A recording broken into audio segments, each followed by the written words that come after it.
Welcome to the Learning Pines YouTube. We hope this video helps. You start in the Google Docs mobile app with a document open. Tap the text so the formatting toolbar appears. Once the toolbar is visible, tap the current font name to open the font menu.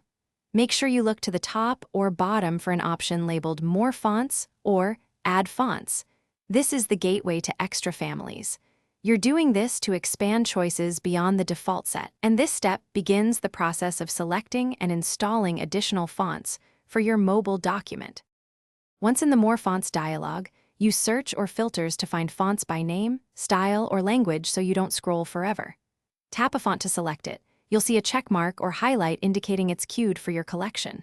Make multiple selections if you want several new families. After choosing, tap Done or Apply. This syncs the fonts to your Google account and updates the font list in the mobile app. Now they appear in the app's font picker for immediate use. With fonts synced, select the text you want to change and open the font picker. Your new families should appear ready to apply. If a font is missing, close the document and reopen it, or force restart the app to refresh the font cache.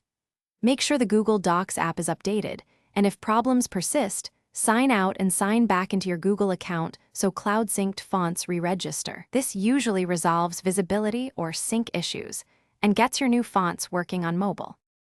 Thanks for watching. Consider subscribing if we helped you.